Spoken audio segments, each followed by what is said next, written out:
Você já sentiu aquele friozinho no estômago quando manda uma mensagem urgente para alguém e vê ela ficar ali, sem resposta, minuto após minuto? Comigo foi assim numa madrugada qualquer, só que a mensagem era sobre a febre do meu filho, de 8 meses, e a pessoa do outro lado, meu próprio marido, só apareceu 26 minutos depois. Só que ele não veio sozinho. E o que ele carregava no colo naquela noite mudou completamente o rumo da minha vida, do meu casamento e, pode acreditar, da vida dele também. Se prepara, porque essa história vai te deixar dividida entre duas reações. Ou você vai torcer por mim até o último segundo, ou vai achar que eu fui longe demais. Eu devia ter percebido antes. Não no hospital, não naquela noite específica que eu vou te contar. Bem antes disso, numa terça-feira qualquer, no meu próprio aniversário de 32 anos, quando eu estava soprando a vela sozinha na cozinha, porque Tiago tinha saído correndo para resolver um imprevisto com a Marina. Eu ri. Ri mesmo, genuinamente, porque na época eu ainda achava aquilo engraçado, tipo uma piada recorrente do nosso casamento. Ah, lá vai o socorrista particular dela de novo. Se você é do tipo que gosta de sinal luminoso piscando escrito perigo, eu tenho más notícias. Eu não sou. Eu sou do tipo que guarda o bolo na geladeira, troca a roupa e espera acordada até de madrugada só para ouvir: desculpa, amor, demorou muito para resolver, prometo compensar. E aceita, porque aceitar é mais fácil do que admitir que alguma coisa ali já fedia havia tempo. Minha mãe sempre disse que eu tenho paciência de santa. Acho que ela quis dizer burrice de mártir. Só não teve coragem de falar com essas palavras. O que eu não sabia, enquanto arrumava a mesa para o café da manhã do dia seguinte, como se nada tivesse acontecido, era que aquela cena ia se repetir dezenas de vezes ao longo dos 4 anos seguintes, cada vez um pouco mais descarada, cada vez comigo engolindo um pouco mais fundo, e que a última vez que isso aconteceu não ia ser numa terça-feira qualquer. Ia ser numa noite em que meu filho de 8 meses estava ardendo em febre, e eu ia descobrir, da pior forma possível, o que realmente significava ser a segunda prioridade da vida de Tiago Bastos. Theo começou a chorar por volta da 1 da manhã. Aquele choro fraco e rouco que toda mãe reconhece na hora. Não é fome, não é fralda suja. É alguma coisa errada no corpo. Encostei a mão na testa dele e senti o calor subindo antes mesmo de pegar o termômetro. 39,6. Eu me lembro do número exato porque fiquei olhando para o visor por alguns segundos, tentando entender como aquilo era possível, já que ele tinha dormido perfeitamente bem até 2 horas antes. Liguei para Tiago. Caixa postal. Liguei de novo. Caixa postal de novo. Mandei mensagem. Theo está com febre alta, preciso de você. Depois outra. 39 graus, estou preocupada. E outra, até eu perder a conta e simplesmente ficar olhando para o relógio do celular, contando os minutos que se transformavam em 23 minutos de silêncio absoluto do outro lado. Você já mandou uma mensagem daquelas e viu ela ficar ali, cinzenta, sem nem o visto de lida? Eu não desejo isso nem para o meu pior inimigo, quanto mais para mim mesma. Fiz o que qualquer mãe sensata faria. Peguei a bolsa de fraldas, vesti Theo e chamei um aplicativo para o pronto-socorro infantil mais próximo. No caminho, ainda tentei achar desculpas por ele. Devia estar dirigindo. Devia estar com o celular no silencioso. Alguma coisa. Eu inventei um catálogo inteiro de justificativas naquela viagem de carro, sem imaginar que a verdadeira resposta estava a poucos quilômetros dali e não tinha absolutamente nada a ver com trânsito ou celular sem bateria. O pronto-socorro do Hospital Santa Luzia era exatamente como todo pronto-socorro infantil às 2 da manhã. Barulhento, claro demais, cheirando a álcool em gel e desespero contido. Registrei Theo na recepção. Uma enfermeira anotou a febre e me mandaram sentar numa cadeira azul de plástico duro que parecia projetada especificamente para causar desconforto lombar em mães ansiosas. Eu segurei meu filho contra o peito, sentindo o calor do corpinho dele atravessar minha blusa, e continuei checando o celular a cada 30 segundos, como se isso fosse fazer Tiago responder mais rápido. 26 minutos depois, sim, eu contei. porque estava desesperada. As portas automáticas se abriram. Meu corpo inteiro relaxou por uma fração de segundo. Aquele alívio idiota e automático de graças a Deus ele chegou.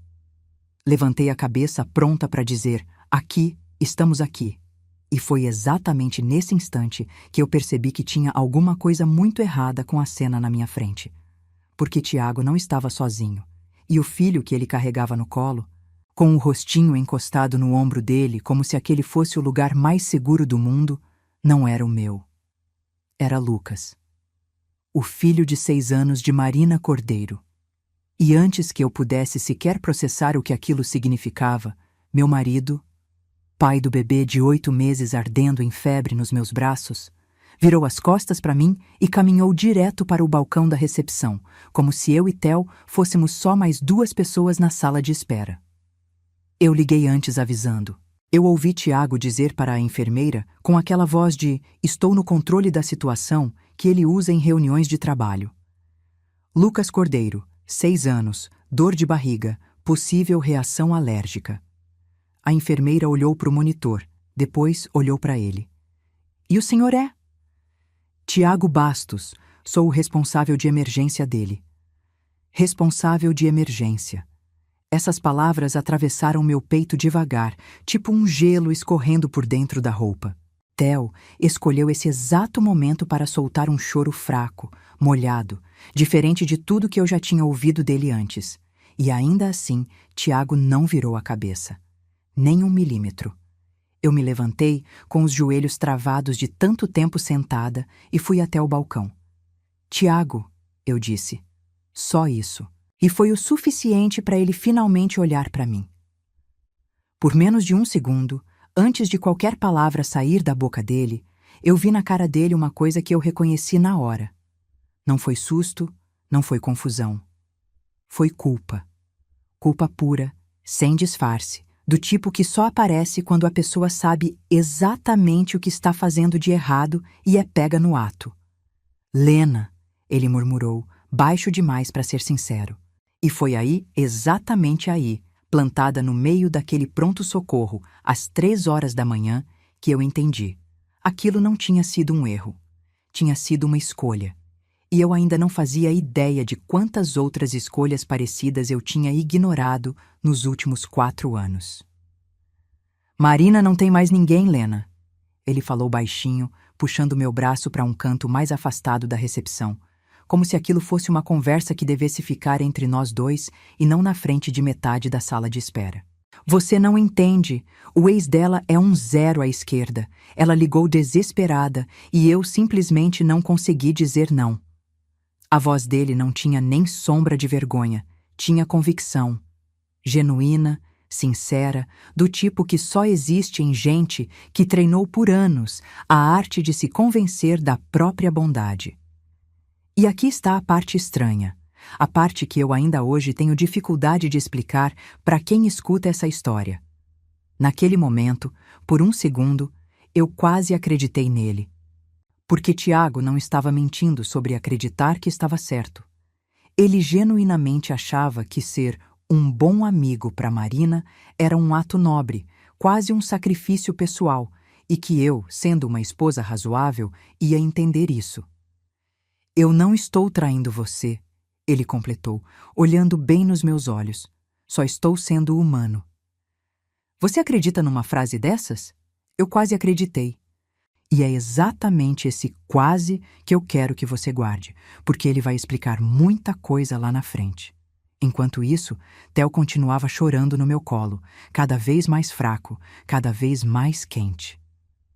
Eu olhei para o meu marido, esperando, sinceramente esperando, que ele finalmente enxergasse o óbvio, que existia uma criança doente bem ali, na sua frente, com o sobrenome dele.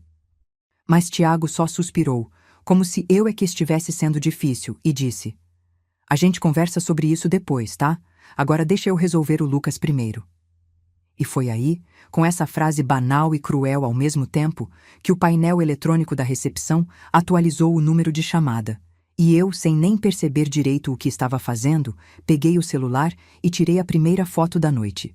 Tiago viu o flash da câmera antes de eu guardar o celular no bolso, e a cara dele mudou na hora.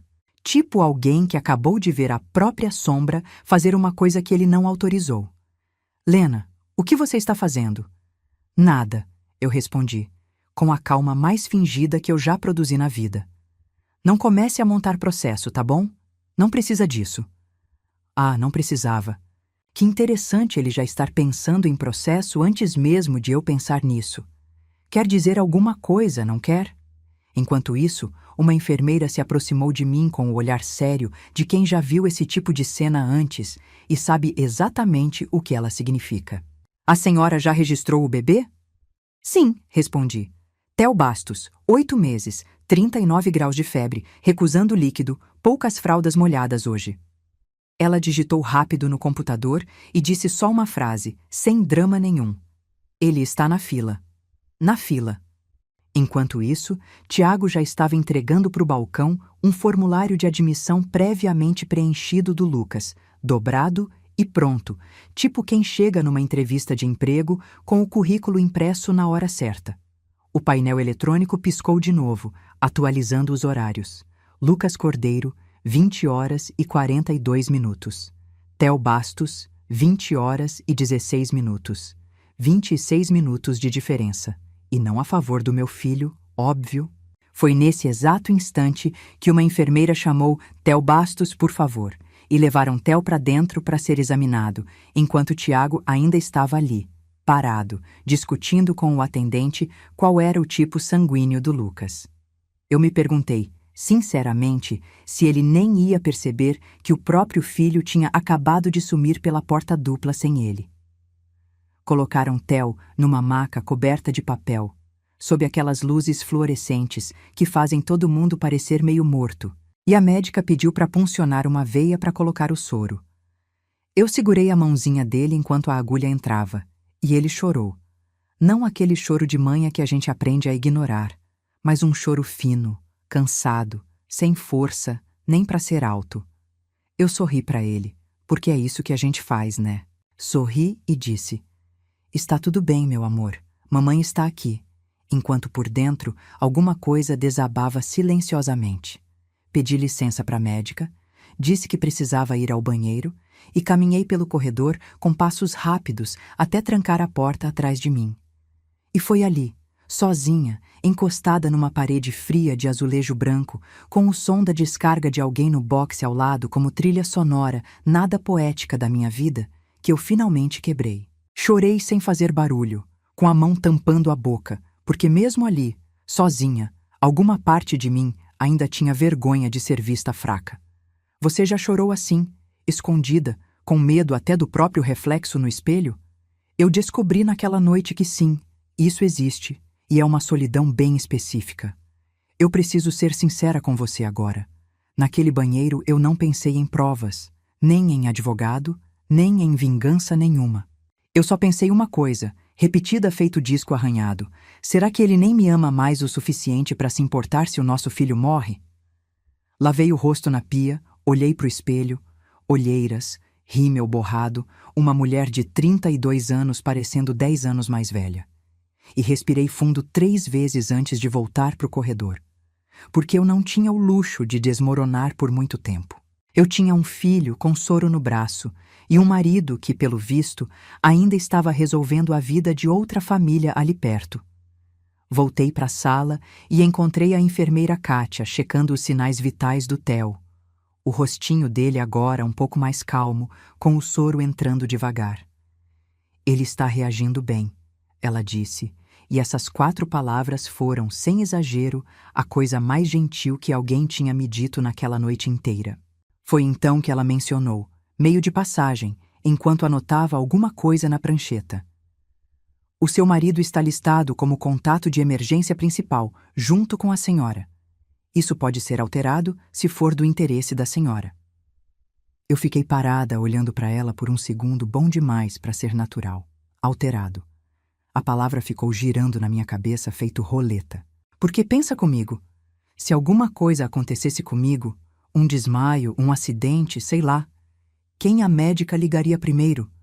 O homem que, há menos de 1 hora, escolheu carregar o filho de outra mulher no colo, enquanto o próprio filho ardia em febre nos meus braços. Essa ideia, dita assim, em voz alta dentro da minha cabeça, tinha um gosto amargo que eu não conseguia mais ignorar.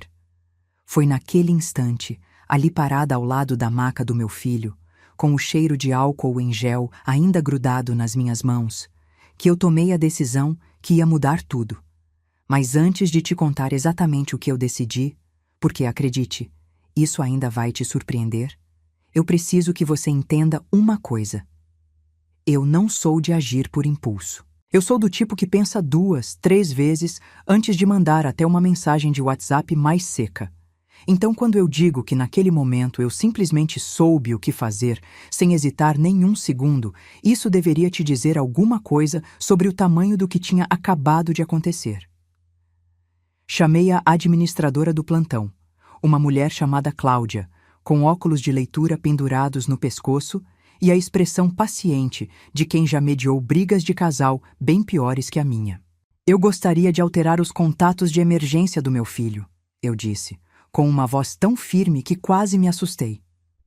Ela confirmou meus dados, checou o sistema e perguntou num tom absolutamente profissional. A senhora deseja remover o senhor Tiago Bastos como contato de emergência e do acesso ao prontuário eletrônico? Sim, respondi, sem hesitação. Nem uma vírgula de dúvida. Foi nesse exato instante que Tiago entrou na sala, provavelmente já tendo resolvido tudo o que precisava resolver do lado do Lucas, e viu a tela do computador da Cláudia, com o cursor piscando bem em cima do nome dele. Lena, o que é isso? Ele tentou pegar o tablet da mão dela, um gesto quase automático, tipo quem está acostumado a controlar toda a situação ao redor. A enfermeira Kátia, sem sair do lugar, disse só: Senhor, por favor, se afaste. E, olha, foi estranhamente satisfatório ver um homem de 1,80 m recuar um passo diante de uma frase tão simples. Assinei a solicitação com o dedo tremendo levemente na tela, mas com a letra, ou melhor, a assinatura digital, surpreendentemente firme. Cláudia imprimiu o comprovante numa impressora barulhenta que cuspiu o papel devagar, quase de propósito, como se quisesse prolongar aquele momento. Acesso removido, Tiago Bastos, dizia a linha final. Peguei o papel, dobrei, guardei na bolsa de fraldas, porque sim, eu sou o tipo de mulher que guarda documento importante dentro de bolsa de bebê, não me julgue, e chamei um aplicativo para o apartamento da minha amiga Sônia. Eu não fazia ideia ainda de que aquela seria apenas a primeira de muitas assinaturas que eu ainda ia dar naquele mês.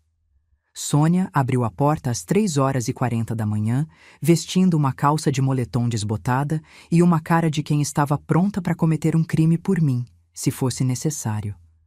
Ela olhou para mim, depois para o Theo enrolado no meu colo e nem perguntou nada. Só se afastou da porta e disse: Já deixei tudo pronto na sala. Umidificador ligado, toalha limpa na poltrona. Você quer chá, mamadeira, uma pá para enterrar um corpo, ou os 3? Eu quase chorei de novo, mas dessa vez de um jeito bom, porque nem tudo naquela noite tinha sido só perda. Deitei no sofá com Theo aninhado no peito e passamos a noite naquele ciclo exaustivo que toda mãe conhece. Acordar, medir a temperatura, molhar a testa dele com compressa, voltar a dormir por 20 minutos, repetir o processo. Enquanto isso, meu celular vibrava sem parar em cima da mesinha de centro. Mensagens de Tiago se acumulando feito folhas secas. Primeiro um, cadê você seco? Depois um, isso é infantilidade, Lena. E depois, umas 2 horas mais tarde, um, desculpa, eu errei, me perdoa, que eu li de relance e nem me dei ao trabalho de responder. Foi lendo aquelas mensagens indo de acusação para súplica em questão de minutos que eu percebi uma coisa engraçada. Engraçada no sentido triste da palavra, claro. Sabe quando você finge para si mesma que ainda não decidiu nada, só para ganhar mais uma noite de dúvida antes de encarar a decisão de frente? Foi exatamente isso que eu fiz naquela madrugada, olhando para o teto da sala de Sônia, enquanto Theo respirava mais calmo contra meu peito, porque eu já sabia, no fundo, que não ia voltar para aquela casa do mesmo jeito que saí. Eu só ainda não sabia o tamanho da bagunça que estava esperando por mim quando eu finalmente resolvesse voltar. Deixei Theo dormindo com Sônia por volta das 10h30 da manhã seguinte e chamei um Uber para casa, porque, goste ou não, eu ainda precisava de roupas, de documentos, de uma escova de dente que não fosse emprestada. Quando o carro entrou na rua, vi de longe o carro de Tiago na garagem, e do lado dele um outro carro que eu reconheci na hora, porque eu já tinha visto aquele Fiat prateado estacionado ali antes, em ocasiões que eu preferia não lembrar. Fiquei sentada no banco de trás por alguns segundos, só respirando, antes de destravar o cinto. Encontrei os dois na cozinha. Marina sentada no balcão, com as duas mãos em volta de uma caneca que era, detalhe nada irrelevante, a minha caneca favorita, aquela com desenho de girassol que ganhei da minha mãe. Tiago em pé ao lado dela, perto demais, com a mão apoiada na bancada, quase encostando no cotovelo dela. Os dois pareciam um casal esperando notícia ruim do médico. E olha, a notícia ruim era eu, parada na porta da minha própria cozinha, sentindo aquele silêncio esticar feito elástico prestes a estourar. Lena, eu queria pedir desculpa. Marina disparou, já se levantando, com os olhos brilhando de um jeito que eu não sabia se era sincero ou ensaiado. Eu olhei para Tiago. Por que ela está na minha casa? Na nossa casa. Ele corrigiu irritantemente rápido.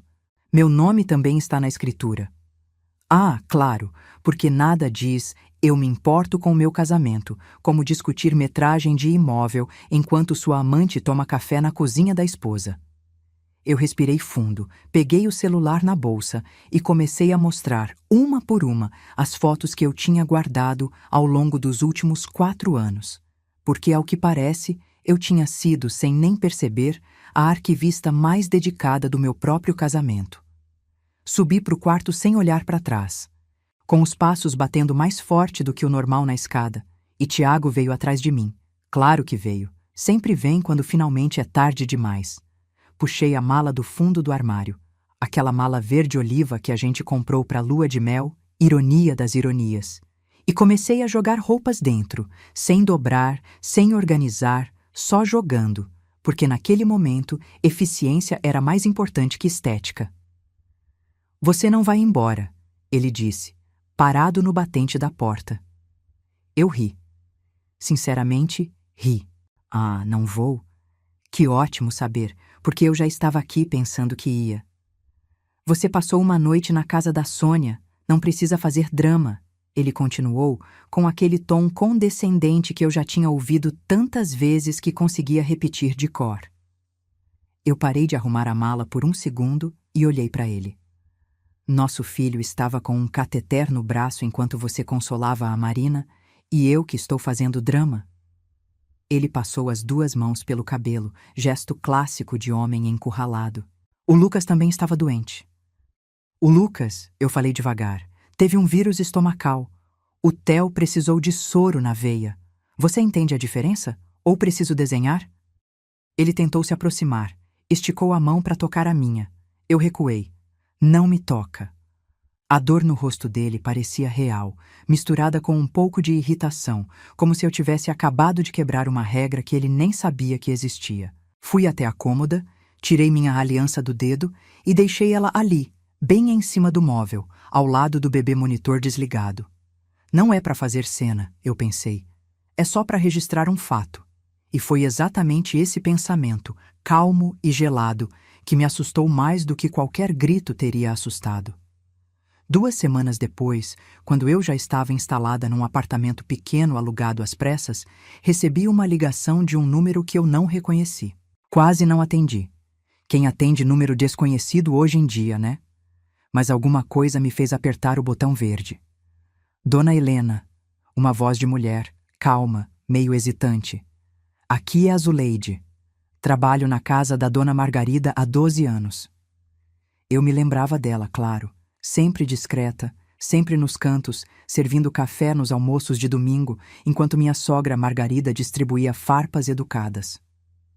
Eu não devia estar ligando, ela continuou, mas fiquei sabendo do que aconteceu, e não consigo ficar calada.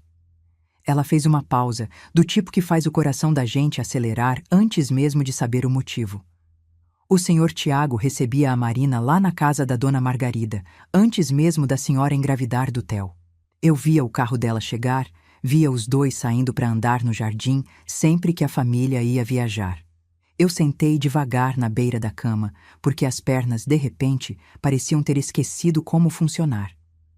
"Por que você está me contando isso só agora?" perguntei.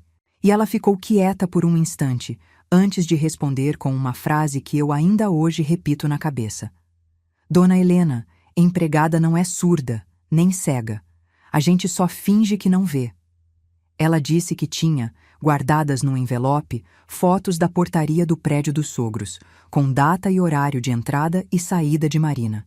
Coisas que ela juntou, segundo ela, só por precaução, porque essas coisas costumam vir à tona um dia. E foi assim, com uma governanta de 12 anos de silêncio decidindo finalmente falar, que eu entendi. Aquela traição não tinha começado no pronto-socorro.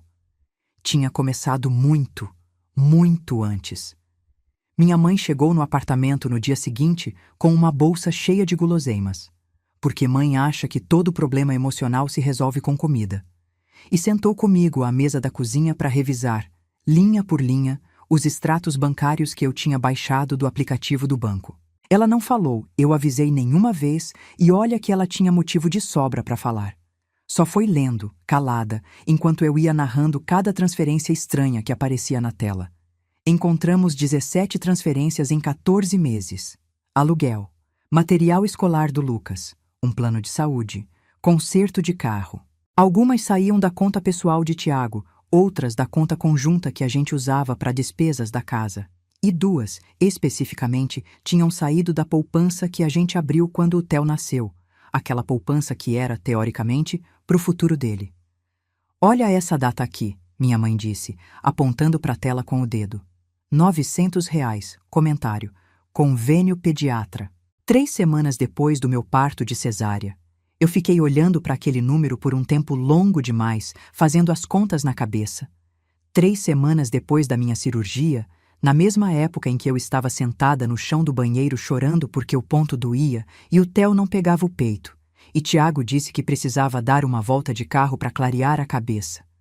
Será que ele foi mesmo dirigir sem rumo? Ou será que existe uma casa, um lugar específico que ele visitava enquanto eu estava ali, sozinha, tentando não sangrar demais? Minha mãe estendeu a mão e apertou meu pulso, sem dizer nada. Porque algumas perguntas, a gente sabe, não têm resposta que a gente queira ouvir. O escritório de Ana Beatriz Prado ficava no 6º andar de um prédio no centro, com portas de vidro fosco e absolutamente nenhuma frase motivacional na parede.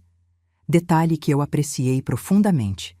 Porque quando você chega carregando extratos bancários e prontuário médico dentro de uma bolsa de fraldas, a última coisa que você quer ver é um quadro escrito "Acredite em você mesma", pendurado atrás da cabeça da advogada. Ana tinha por volta de 40 e poucos anos, óculos de leitura pendurados numa correntinha, e ouviu toda a minha história sem me interromper uma única vez. Eu contei tudo, em ordem cronológica. O horário de chegada do Theo, o horário de chegada do Lucas, a remoção do prontuário, a cena na cozinha, os 17 depósitos e, por fim, a ligação da Zuleide. Quando terminei, Ana ficou em silêncio por alguns segundos, olhando para os papéis espalhados na mesa. "Você não está exagerando", ela disse finalmente. E aquelas 4 palavras quase me quebraram de novo, porque era exatamente disso que eu precisava ouvir. Não porque eu duvidasse de mim mesma, mas porque Tiago tinha passado 4 anos me convencendo de que eu duvidava. Com o depoimento dessa senhora, a Zuleide, seu caso ficou muito mais forte, Ana completou, já rascunhando alguma coisa num bloco amarelo. "Vamos entrar com pedido de guarda provisória, bloqueio das contas conjuntas e dar entrada no divórcio essa semana." Eu concordei com a cabeça, sentindo um misto de alívio e vertigem, tipo quem finalmente pula de um penhasco que estava evitando olhar para baixo. E foi saindo daquele escritório, com uma cópia do processo debaixo do braço, que meu celular vibrou com uma mensagem que eu ainda não sabia que ia mudar completamente o tom dos próximos dias. Um convite, Da própria Margarida para um almoço em família, para resolver tudo isso como gente civilizada. Voltei pro apartamento ainda digerindo aquele convite de Margarida.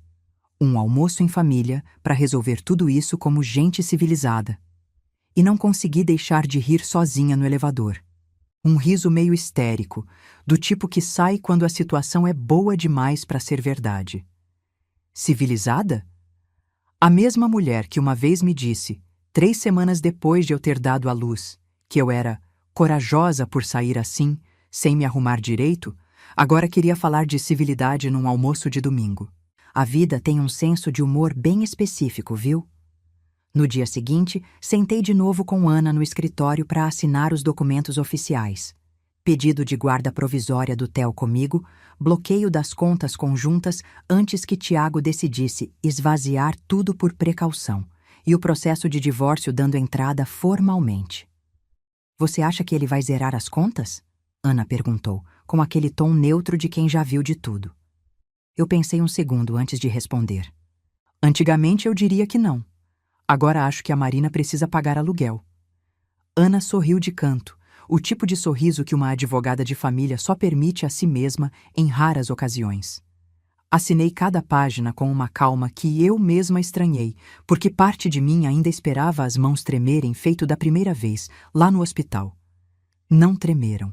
E foi exatamente enquanto eu guardava minha cópia dos papéis na bolsa que o celular vibrou de novo. Segunda mensagem de Margarida naquele dia, essa mais insistente. Precisamos conversar em família, Helena. Domingo, 1h da tarde. Não é um convite, é uma expectativa. Ah, expectativa. Que bom que ela deixou claro, porque eu ia mesmo comparecer àquele almoço com uma pasta de documentos debaixo do braço. Só não exatamente do jeito que ela estava imaginando. Cheguei sozinha no domingo, sem o Theo. Decisão que Tiago já tinha tentado reverter por mensagem 3 vezes naquela manhã, sem sucesso. Margarida abriu a porta com o colar de pérolas de sempre e um sorriso tão esticado que parecia doer. Cadê o bebê? Ela perguntou, olhando para as minhas mãos vazias como se eu tivesse esquecido uma bolsa de compras em algum lugar. Com minha mãe, respondi. Nós somos a família dele também, ela disse, num tom que pretendia ser magoado. Sim, eu concordei, entrando na casa. E é exatamente por isso que estou aqui. A comida estava impecável, como sempre. Frango assado, batatas, aquele feijão verde que a cozinheira da Margarida faz há 20 anos. E por uns 15 minutos, todo mundo se comportou como gente educada, fingindo que nada tinha acontecido. Foi aí que Margarida pousou o garfo devagar, teatral, e soltou. Helena, eu entendo que você ficou assustada. Um bebê doente assusta qualquer mãe. Mas o que você fez com meu filho na questão do hospital foi rancoroso. Rancoroso. Ela usou essa palavra olhando para mim com uma pena tão fabricada que eu quase aplaudia a atuação. E então veio o resto. Um comentário sobre eu estar meio abatida ainda, coitada. Pós-parto é difícil mesmo.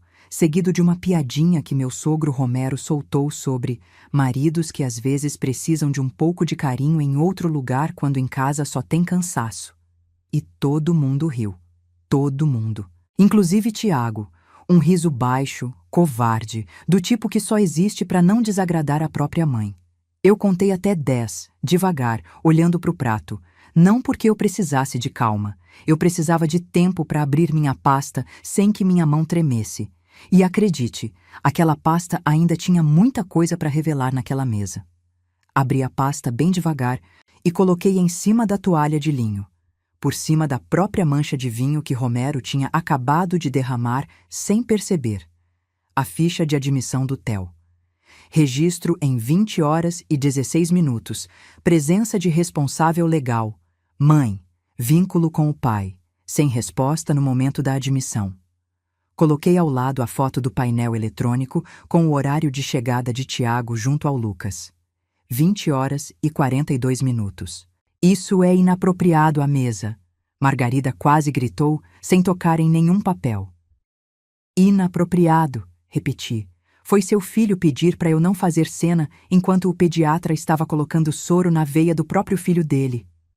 Isadora, minha cunhada, que até então estava calada mexendo na comida, esticou o braço e pegou um dos extratos bancários que eu tinha deixado por cima da pasta. Leu em voz alta, sem hesitar. Aluguel. Material escolar, Lucas. Convênio pediatra. Ela parou. Olhou para o irmão. Tiago, isso saiu da nossa poupança do Theo? Silêncio. O tipo de silêncio que enche uma sala inteira e faz até o barulho do talher parar. Foi nesse exato momento, porque a vida, ao que parece, tem um senso de timing impecável, que a campainha tocou. Margarida, pálida e furiosa em partes iguais, foi atender, e eu ouvi a voz dela ficar ainda mais tensa lá na entrada. Quando ela voltou para a sala de jantar, não estava sozinha. Atrás dela, segurando a mão de Lucas e carregando uma caixa de bolo como se aquilo fosse uma visita de cortesia qualquer, estava Marina, completamente sem noção de que tinha acabado de entrar direto no meio da própria explosão que ela mesma tinha ajudado a construir. Ah, Marina disse, parando na porta da sala de jantar, os olhos indo de mesa em mesa até me encontrar sentada bem ali, no meio de tudo. Eu não sabia que a Helena estaria aqui. Eu sorri, sem nenhum calor naquele sorriso. Que estranho! Porque parece que você sempre sabe exatamente as horas certas de aparecer. Tiago fechou os olhos, tipo quem sente uma dor de cabeça surgindo do nada. E olha que, convenhamos, ele mesmo tinha plantado a semente daquela dor de cabeça há muito tempo. Isadora se levantou da mesa, encarando o irmão. Você a convidou? Não. Ele respondeu rápido demais para soar sincero. Marina, com o lábio tremendo, disse: Você falou que ia ter almoço em família hoje. Eu achei que depois de tudo, talvez fosse bom eu pedir desculpa pessoalmente. Pedir desculpa. Numa casa que nem era a dela, num almoço para o qual ninguém a tinha oficialmente chamado. Eu me perguntei sinceramente se ela achava mesmo que aquilo ia soar como um gesto nobre, ou se era só mais um capítulo do mesmo roteiro de sempre. Foi quando ela deu meia volta para tentar sair discretamente da sala. Decisão sábia, porém, tarde demais, que um papel escorregou da bolsa dela e caiu no tapete persa da Margarida, quase silenciosamente, como se quisesse passar despercebido. Lucas se abaixou para pegar, curioso, mas Isadora foi mais rápida. Ela levantou o papel, os olhos correndo rápido pela primeira linha, e o rosto dela mudou completamente. O que é isso? Ela perguntou, olhando para Marina e depois para o irmão, alternando entre os dois como quem assiste a uma partida de tênis que ninguém queria ver. Isadora esticou o papel na minha direção, e eu peguei com uma calma que, confesso, me surpreendeu. Era uma ficha de matrícula da escola particular do Lucas, e bem ali, na seção Responsável Financeiro, constava o nome de Tiago Bastos, com uma assinatura que eu reconheceria em qualquer lugar, porque era a mesma letra apertada e inclinada que assinava os meus cartões de aniversário todo ano. Grau de parentesco, amigo da família. Responsabilidade financeira, confirmada. Foram 3 coisas que caíram daquela bolsa junto com o papel. E eu preciso te contar cada uma delas, porque juntas elas contam a história inteira. A primeira foi a ficha em si, prova concreta de que aquilo tinha ultrapassado qualquer definição razoável de amizade. A segunda foi a máscara do Tiago, que escorregou ali na frente de toda a família, sem chance de reparo. E a terceira, a mais importante de todas, foi qualquer dúvida residual que ainda restava dentro de mim, qualquer será que eu não estou exagerando que eu tinha carregado escondida desde aquela madrugada no pronto-socorro. Margarida ficou olhando para o papel, muda, com uma expressão que eu nunca tinha visto no rosto dela antes. Não raiva, não indignação, mas alguma coisa mais próxima de pavor. Porque vergonha familiar é uma coisa, compromisso financeiro assinado é bem outra. Eu peguei minha pasta, me levantei da mesa e olhei para todo mundo ali reunido. Tiago pálido, Marina em prantos, Isadora ainda segurando o resto dos documentos como se eles pudessem explodir. Vocês queriam resolver isso como família, eu disse calma. Pois bem, já entrei com o pedido de divórcio essa semana. E foi só depois de sair pela porta, já no carro, que percebi que minhas mãos, pela primeira vez em semanas, não estavam tremendo nem um pouco. O escritório de Ana estava mais cheio do que o normal naquele dia. Tiago, sentado do outro lado da mesa de reunião, num terno azul marinho que provavelmente custava mais do que a mensalidade da escola do Lucas, ao lado do advogado dele, um senhor de cabelos grisalhos chamado Gustavo Prado Lemos, que parecia ter a paciência infinita de quem já viu casamento nenhum sobreviver a uma dessas reuniões. Esperamos evitar hostilidade desnecessária, Gustavo começou com aquele tom de quem está lendo um roteiro decorado. Meu cliente ama o filho e deseja retomar acesso normal, incluindo informações médicas. Eu quase ri. Não ri, porque Ana já tinha me instruído com uma frase que virou meu mantra particular naquelas semanas. Deixe os documentos falarem. Então, deixei. Ana empurrou pela mesa a pasta com os 17 comprovantes de transferência, a ficha de matrícula assinada por Tiago e um resumo cronológico da noite no hospital, formatado tão detalhadamente que parecia um roteiro de novela. O que, convenhamos, não deixava de ser. Foi um erro, Tiago disse, olhando para mim pela primeira vez desde que sentamos. Só um erro. Você fala, só um erro toda vez, eu respondi, sem alterar o tom de voz. Ana aproveitou o silêncio incômodo que se seguiu para completar. Minha cliente disponibiliza atualizações médicas por escrito através de aplicativo. Acesso irrestrito ao prontuário eletrônico não é apropriado neste momento, considerando os eventos documentados. Gustavo folheou os papéis, sem dizer nada por um tempo bom demais para ser confortável, até finalmente murmurar. Isso não é um incidente isolado, é? E aquela pergunta, feita pelo próprio advogado do Tiago, valeu mais do que qualquer coisa que eu poderia ter dito. 2 semanas depois, um envelope creme chegou no meu apartamento, com o logo em relevo do Hospital Santa Luzia estampado na frente, convite para o baile beneficente anual. Uma noite dedicada à saúde infantil. Eu quase joguei fora. Sério, quase. Mas alguma coisa me fez parar e olhar de novo para o nome do patrocinador principal, impresso discretamente no rodapé do cartão. Bastos Health Tech. A empresa do Tiago. A mesma empresa que eu tinha ajudado a conectar com aquela rede hospitalar anos atrás, quando eu ainda trabalhava organizando eventos e acreditava com toda a ingenuidade do mundo que estava construindo alguma coisa junto com ele. Liguei para Ana só para desabafar, mais do que para pedir conselho, mas ela me surpreendeu com uma pergunta simples. Você quer ir? Não sei, respondi sinceramente. Você ajudou a construir essas parcerias antes mesmo de engravidar, ela disse. Não acho que você precise se esconder de um evento que também é seu, só porque ele vai estar lá.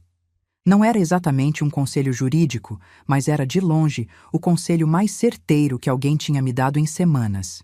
E eu decidi ali mesmo, ao telefone, que ia comparecer. Comprei um vestido preto de mangas longas, simples, sem exagero, e decidi, num impulso quase cômico de autoafirmação, não usar nenhuma joia além dos brincos que minha mãe me deu no dia do meu casamento. Porque, convenhamos, se alguma coisa merecia ficar do meu lado depois de tudo aquilo, era pelo menos um par de brincos. Cheguei sozinha no salão de vidro do hospital. Cumprimentei antigos colegas de organização de eventos que me abraçaram com uma sinceridade que eu tinha quase esquecido que existia. E foi enquanto conversava com um dos patrocinadores mais antigos que eu vi, do outro lado do salão, Tiago entrando de smoking.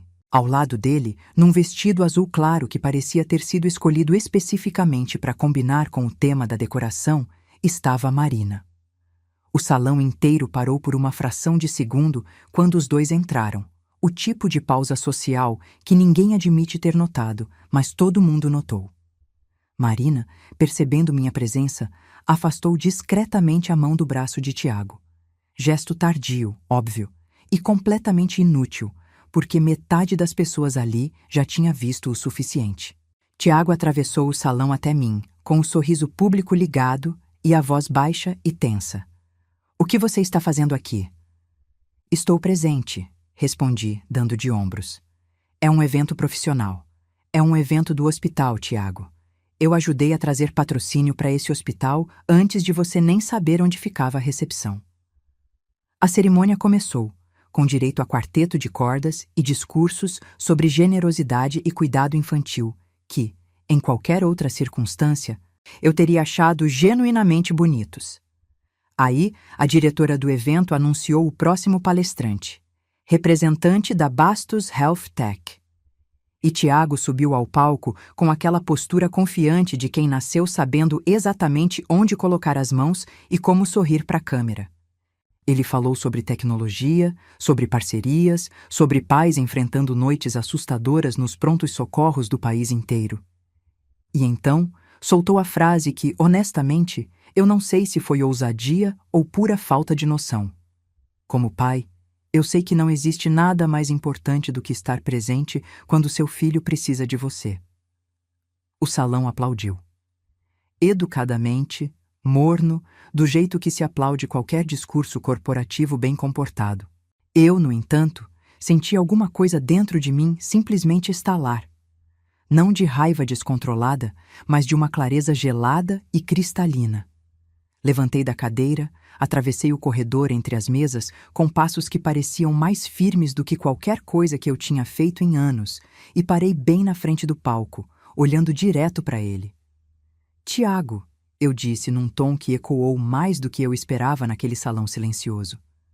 Ao lado de qual dos 2 filhos você estava naquela noite? O silêncio que se seguiu tinha um peso quase físico. Vi a diretora do evento, Ceci Andrade, trocar um olhar de pânico com alguém da equipe técnica, provavelmente calculando quantos segundos faltavam para alguém desligar o microfone. Mas eu não precisava de microfone. A acústica daquele salão de vidro fazia questão de carregar minha voz até o fundo, até a última mesa, até os patrocinadores mais importantes sentados bem na frente com suas taças de espumante intocadas. Enquanto o Sr. Bastos discursava sobre paternidade responsável, continuei. Meu filho de 8 meses estava internado, recebendo soro na veia porque o pai dele escolheu, naquela mesma noite, chegar ao pronto-socorro carregando outro menino no colo. Ouvi um murmúrio percorrer as mesas, aquele tipo de sussurro coletivo que se espalha mais rápido que qualquer boato de WhatsApp de grupo de família. Marina, sentada na primeira fileira, levou a mão à boca. Tiago, ainda no palco, ficou branco, absolutamente sem reação, tipo alguém que percebe, tarde demais, que o microfone continuava ligado e a plateia inteira continuava olhando. No dia seguinte, o departamento de comunicação da Bastos Health Tech removeu silenciosamente todas as fotos do evento das redes sociais da empresa. O que, convenhamos, é sempre um sinal claro e nada sutil de que alguma coisa deu muito errado. À tarde, a fundação do hospital divulgou uma nota seca informando que estava revisando a adequação de valores dos patrocinadores atuais. Eu li aquela nota sentada no sofá do meu apartamento, com Theo brincando no tapete ao lado, e pensei, não, eu não tinha provado ponto nenhum.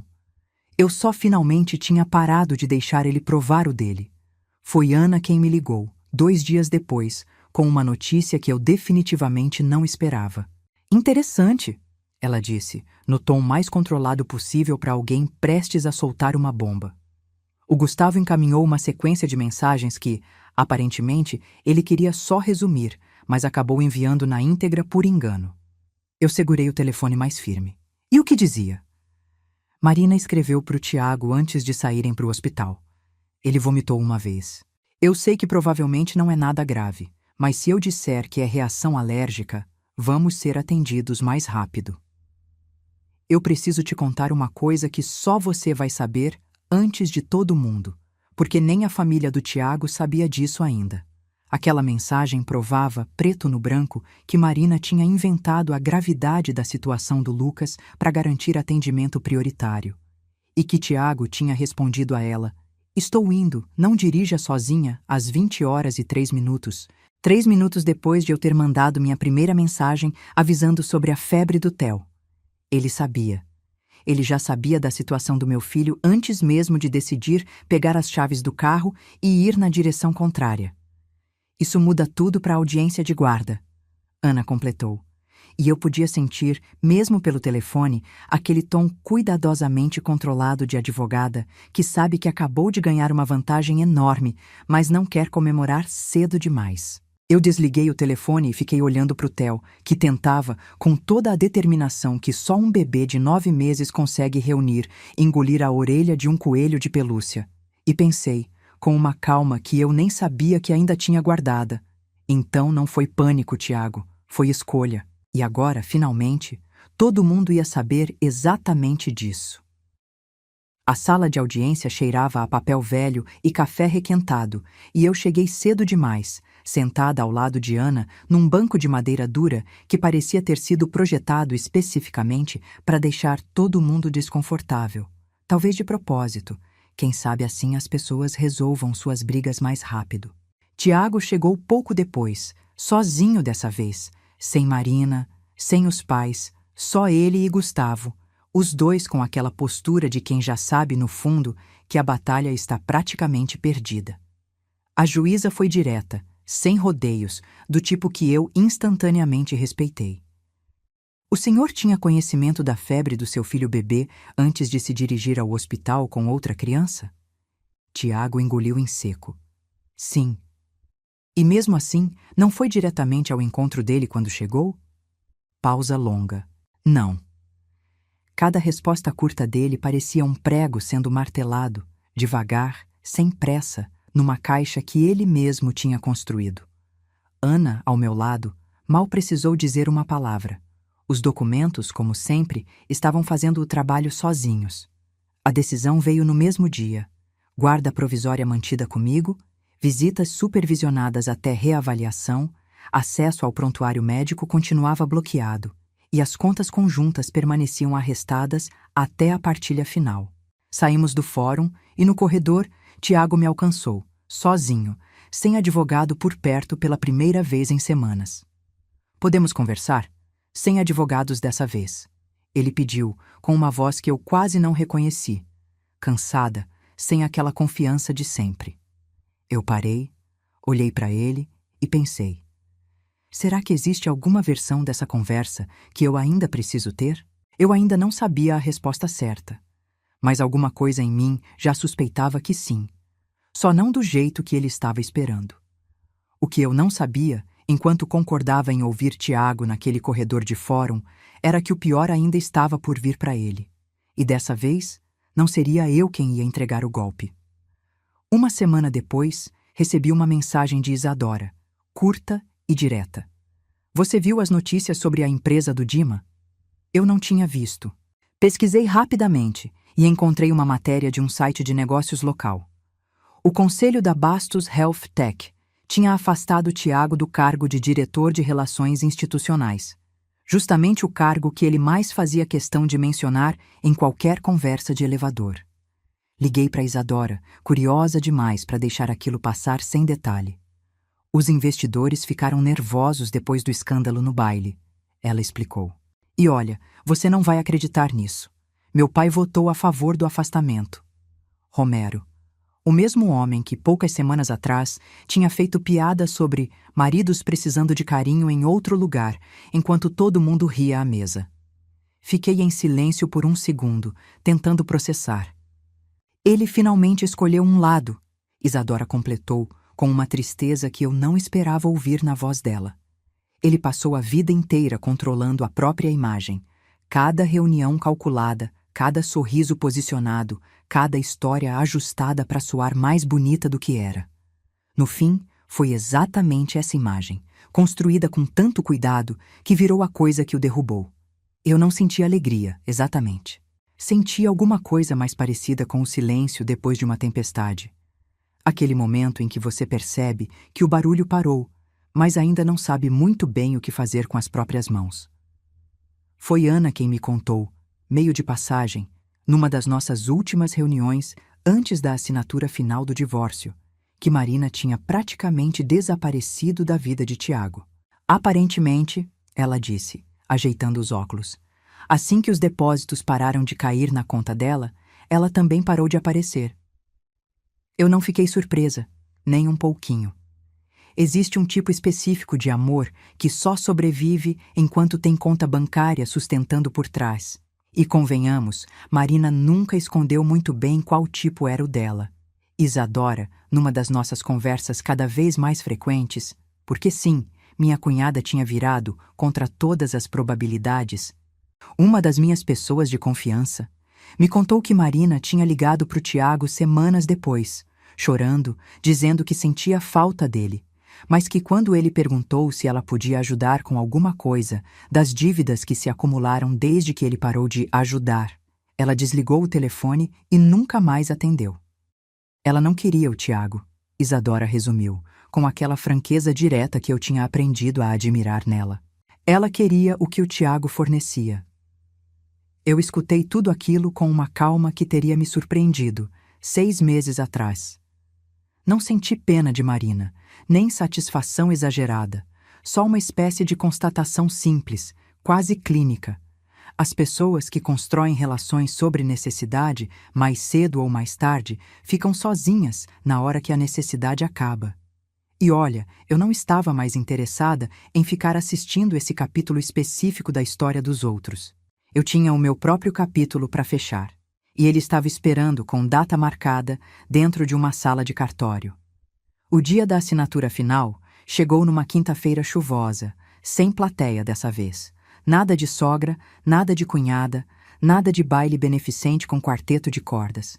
Só eu, Ana, Tiago e Gustavo, numa sala de reunião pequena demais para o tamanho do que estava sendo decidido ali dentro. Tiago olhou para a última página por quase 1 minuto inteiro antes de assinar, e eu me perguntei, sinceramente, o que estava passando pela cabeça dele naquele silêncio todo. Assinei logo depois, com a mão firme, porque, é claro que estava firme, eu já tinha treinado bastante para esse momento específico. Depois que os advogados saíram, ele me pediu 1 minuto a sós, e eu concordei, mais por curiosidade do que qualquer outra coisa. Eu fui ao Santa Luzia semana passada, ele disse olhando para baixo. Fiquei sentado numa daquelas cadeiras azuis da recepção infantil, sozinho, depois de uma reunião. Fiquei pensando em como você segurava ele e em como eu simplesmente passei direto. A velha Helena teria dito alguma coisa reconfortante ali, teria dado um jeito de aliviar a culpa dele. Eu só deixei o silêncio fazer o trabalho que ele precisava fazer. Desculpa, ele finalmente disse, sem completar com nenhuma explicação, nenhum mas. Só desculpa, seca, sozinha. Obrigada, respondi, e foi só isso mesmo. Nem perdão, nem rancor, só um reconhecimento simples de que a frase tinha sido dita. Ele olhou para minha mão esquerda, sem aliança há meses, e perguntou, meio hesitante: Você acha que, se eu tivesse ido direto até o hotel naquela noite, a gente ainda estaria junto? Eu pensei um instante antes de responder. Acho que, se você tivesse ido direto até ele, talvez eu não tivesse enxergado a verdade tão cedo. Mas a verdade já estava lá, Tiago. Só esperando alguém prestar atenção. 6 meses depois, numa manhã de sábado comum, com o sol entrando torto pela janela da sala do meu apartamento novo, Theo se soltou do sofá, ficou em pé bambo por 1 segundo. Aquele segundo eterno de suspense que só quem já viu um bebê tentando andar conhece de verdade. E deu 3 passinhos desengonçados na minha direção antes de cair sentado, rindo da própria proeza. Eu chorei, claro que chorei, mas dessa vez foi um choro completamente diferente daquele do banheiro do hospital. Esse aqui doía de um jeito bom. Zuleide tinha vindo me visitar naquela tarde. Ela e eu, curiosamente, tínhamos ficado próximas depois de tudo. Uma amizade improvável nascida de um envelope de fotos e uma ligação corajosa. Ela me trouxe um bolo de fubá e ficamos sentadas vendo Theo tentar repetir a proeza dos primeiros passos, agora com mais confiança. A senhora está diferente, ela comentou, olhando para mim de um jeito gentil. Mais leve. Eu sorri, porque era exatamente essa a palavra, leve. E aqui está, então, o final dessa história, pelo menos por enquanto, porque a vida real, ao contrário dos vídeos que a gente assiste, não tem exatamente um fim, tem só o próximo capítulo. Hoje minha comunicação com Tiago se resume a mensagens curtas e funcionais sobre horário de vacina e troca de fralda. E é assim que eu quero. É assim que precisa ser. Mas eu queria fazer uma pergunta para você antes de encerrar. Será que eu fui longe demais, tirando o Tiago quase completamente da vida do Theo? Ou será que ele perdeu esse direito exatamente naquela noite, no pronto-socorro, quando escolheu carregar outro filho no colo?